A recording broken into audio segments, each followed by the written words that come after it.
Peuple du football africain. Ce soir, ce n'est pas un match que nous jugeons. Ce soir, nous jugeons des hommes, des choix, des attitudes, des responsabilités. Gabon, Côte d'Ivoire, deux nations, deux peuples, des millions de cœurs suspendus à un ballon. Et pourtant, pendant 90 minutes, ces cœurs ont été malmenés, secoués, trahis parfois. Le tribunal du football est réuni. Ici, on ne célèbre pas seulement la victoire. Ici, on juge la manière. Accusés, levez-vous. Le match Gabon, Côte d'Ivoire est appelé à la barre. Nous sommes le 31 décembre 2025, CAN 2025, Groupe F, dernière journée. Verdict officiel, Gabon 2, Côte d'Ivoire 3. Mais le tribunal le dit clairement, le score ne dit pas toute la vérité. Car ce match a été un chaos émotionnel, une succession d'erreurs, un ascenseur psychologique pour les supporters. Oui, la Côte d'Ivoire termine première du groupe F, mais à quel prix? Et le Gabon, lui, sort par la petite porte, peut-être pour la dernière fois avec cette génération. Ouvrons le premier dossier. Accusé numéro 1, l'équipe nationale du Gabon. En première mi-temps, le Gabon a été exemplaire. À la 11e minute, Guelor Kanga frappe 1-0. Le Gabon joue juste, le Gabon joue simple, le Gabon joue avec la tête et avec le cœur. Puis,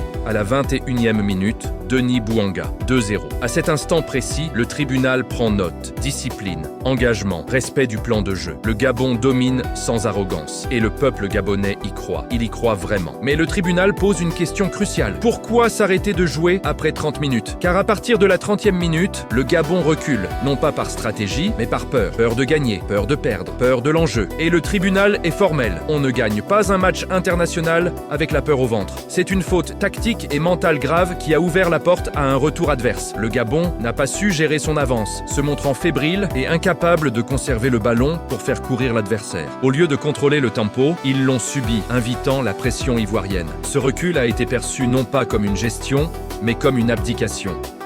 Les espaces se sont créés. La confiance a changé de camp. Les joueurs semblèrent soudain plus petits sur le terrain, perdant leur duel, multipliant les passes imprécises. Le visage conquérant du début de match avait laissé place à un masque d'inquiétude. Et c'est cette transformation qui est au cœur de l'accusation. Comment une équipe peut-elle passer de la maîtrise totale à la panique en si peu de temps? Le banc de touche a-t-il sa part de responsabilité? Les consignes ont-elles changé? Ou les joueurs ont-ils simplement désobéi, paralysés par la perspective de l'exploit? Le tribunal note cette faillite collective. Passons à l'accusé numéro 2, la Côte d'Ivoire. Oui, la Côte d'Ivoire a plus de talent. Oui, elle a plus de profondeur de banc. Mais pendant 45 minutes, elle a joué sans ordre, sans calme, sans lucidité. Une somme d'individualités qui ne formait pas une équipe. Des passes manquées, des choix personnels au détriment du collectif, une défense souvent prise à défaut. Le tribunal le dit. Le talent sans discipline est une faute professionnelle. C'est un manque de respect pour le maillot, pour les supporters et pour l'adversaire. Les éléphants semblaient suffisants, comme s'ils pensaient que leur statut suffirait à faire la différence. Ils ont été surpris par l'intensité gabonaise, et au lieu de répondre par le jeu, ils ont répondu par la frustration. Les gestes d'agacement se multipliaient, les discussions avec l'arbitre étaient incessantes. Cette attitude a coûté un temps précieux, et a surtout montré une fébrilité inattendue de la part d'un favori.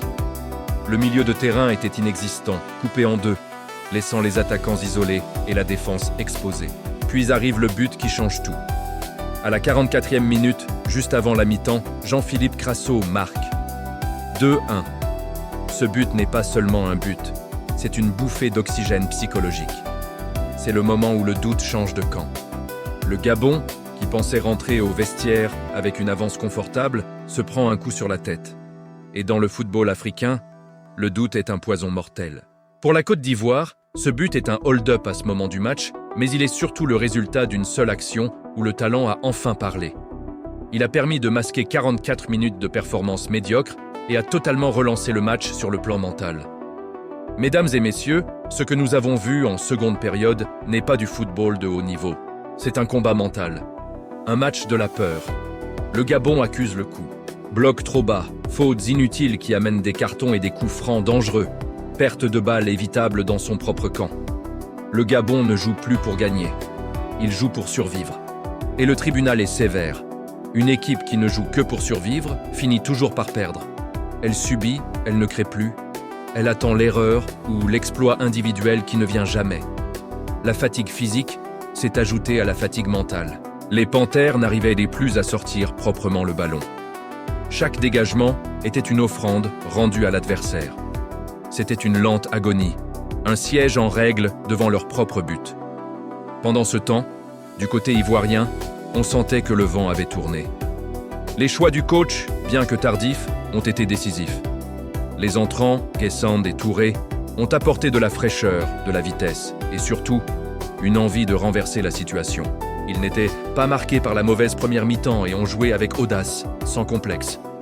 Ils ont percuté, provoqué et ont fait craquer une défense gabonaise déjà au bord de la rupture. Ces changements ont montré que même dans un jour sans, la profondeur du banc ivoirien reste une arme redoutable. Le coaching a corrigé les erreurs du 11 de départ et a su lire la faiblesse psychologique de l'adversaire. Puis vient le scénario renversant, l'acte final du drame sportif.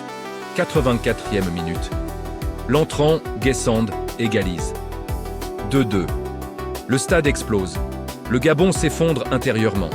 Ce n'est plus de la peur, c'est de la résignation. On pouvait lire sur les visages que le match était perdu, même si le score était encore de parité. Et le coup de grâce arrive à la 90e plus 1. Touré, l'autre remplaçant. 2-3. Fin de l'histoire. À ce moment précis, le tribunal ferme le dossier sportif et ouvre le dossier humain. Car au-delà des tactiques et des erreurs, il y a les émotions brutes des supporters. Peuple gabonais, peuple ivoirien. Vous avez été baladés émotionnellement pendant 90 minutes. De l'euphorie au désespoir pour les uns, de la frustration à l'extase pour les autres. Le football est un jeu, mais pour les peuples, c'est une identité. Et ce match a joué avec le cœur de millions de personnes. Et cela, le tribunal ne l'accepte pas à la légère. Voir son équipe mener 2-0 et perdre de cette manière est une blessure profonde. Voir son équipe être menée 2-0 et gagner de cette façon est une joie immense, mais qui ne doit pas faire oublier la performance initiale inquiétante. Le tribunal rend donc son verdict provisoire. Pour la Côte d'Ivoire, qualifiée, oui, mais avec un avertissement sévère pour manque de maîtrise et suffisance. Une telle performance ne pardonnera pas face à un adversaire plus constant. Pour le Gabon, éliminé. La déception est immense, mais l'équipe a été digne dans son intention initiale, avant de sombrer mentalement. La leçon est cruelle. Le tribunal du football rappelle une chose essentielle. Le football africain, ses joueurs, et surtout ses supporters, méritent mieux que des montagnes russes émotionnelles basées sur la peur et le manque de discipline. Ils méritent de la maîtrise, de la constance et du respect pour le jeu. C'était le jugement du tribunal du football. Si vous partagez cette analyse, abonnez-vous pour ne rien manquer de nos prochains dossiers. Merci de nous avoir suivis.